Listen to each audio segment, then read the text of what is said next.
Olá a todos, hoje é o terceiro vídeo da nossa série sobre música litúrgica e hoje nós vamos falar um pouquinho sobre a liturgia da palavra. É a segunda parte da missa, né? Depois dos ritos iniciais, e ela se inicia com a leitura da primeira leitura, salmo, segunda leitura, evangelho, homilia, a profissão de fé e, por último, as preces. Vou ler um trecho aqui da Instrução Geral do Missal Romano sobre a liturgia da palavra, número 55. A parte principal da liturgia da palavra é constituída pelas leituras da Sagrada Escritura com os cânticos intercalares. São seu desenvolvimento e conclusão a homilia, a profissão de fé e a oração universal ou oração dos fiéis. Nas leituras comentadas pela homilia, Deus fala ao seu povo, revela-lhe o mistério da redenção e salvação e oferece-lhe o alimento espiritual. Pela sua palavra, o próprio Cristo está presente no meio dos fiéis. O povo faz sua esta palavra divina com o silêncio e com os cânticos, e a ela adere com a profissão de fé. Assim alimentado, eleva a Deus as suas preces na oração universal pelas necessidades de toda a Igreja e pela salvação do mundo inteiro. Então, o primeiro momento cantado da liturgia da palavra é o Salmo responsorial. E na Instrução Geral do Missal Romano, número 57, no final desse trecho vem falando: não é lícito substituir as leituras e o Salmo responsorial que contém a palavra de Deus por outro texto não bíblico. Por muito tempo a gente usava um canto de meditação no lugar do Salmo responsorial, né? Em muitos lugares isso ainda permanece, mas não é correto. O número 58 vem falando: na celebração da missa com o povo, as leituras proclamam-se sempre do ambão. Número 61. A primeira leitura é seguida do Salmo responsorial, que é parte integrante da liturgia da palavra e tem por si mesmo grande importância litúrgica e pastoral, pois favorece a meditação da palavra de Deus.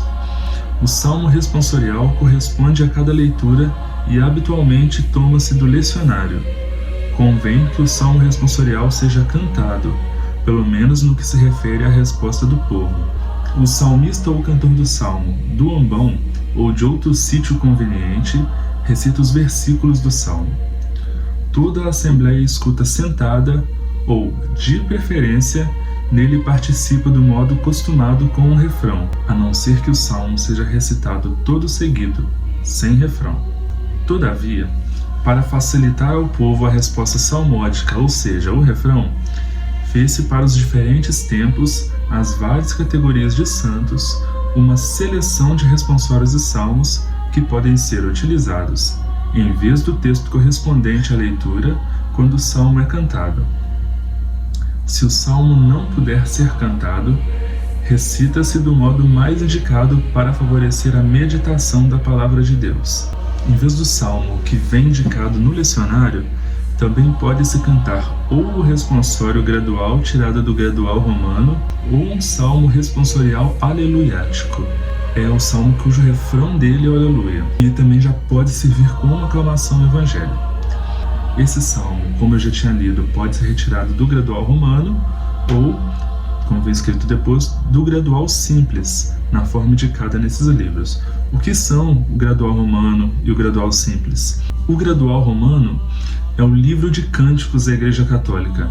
Ele tem os cantos divididos por ano litúrgico, por festa de santos, por ordinários da missa, e após o Concílio Vaticano II, com o objetivo de atingir igrejas menores, que porventura o gradual romano pode ser um pouco mais difícil, foi editado o gradual simples, que são os modos do gregoriano mais facilitados mesmo. Para esse momento do salmo, ele pode ser responsorial, que, como a proposta do Concílio Vaticano II, é o modo mais indicado, pois favorece a participação do povo. O salmista canta e o povo responde, como um responsório mesmo, como a palavra diz. O ministério do salmista é muito importante e não pode ser executado de forma aleatória. O salmista tem que ter estudo, tem que ter treinamento. pois é a palavra de Deus e tem que ser executada de uma forma em que a Assembleia consiga participar e entender. Temos que ter a consciência que a Assembleia pode ser leiga em música, então temos que cantar melodias que elas consigam acompanhar, que elas consigam cantar junto.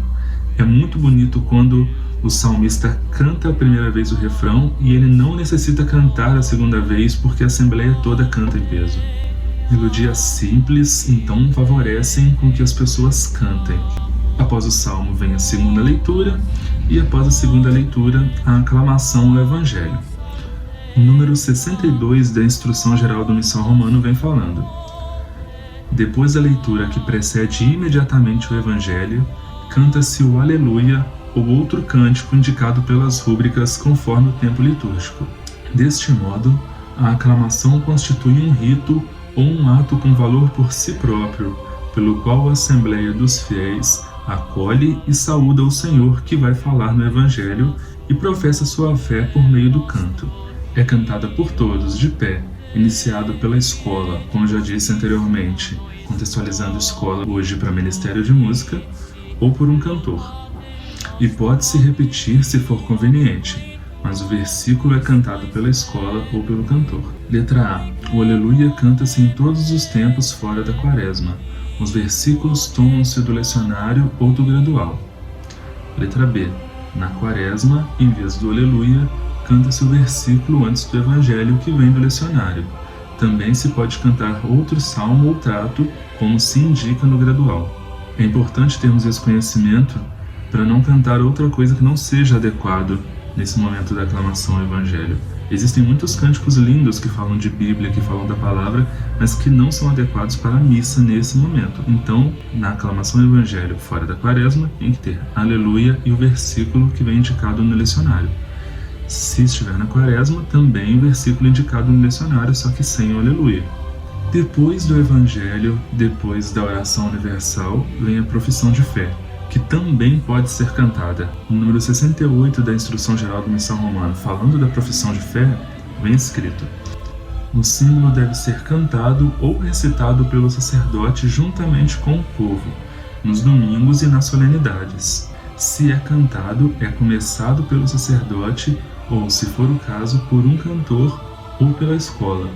Cantam-no todos em conjunto ou o povo alternado com a escola. Se não é cantado, deve ser recitado conjuntamente por todos ou por dois coros alternadamente. Semana que vem vamos falar sobre a liturgia eucarística. Espero que tenham gostado e até o próximo encontro.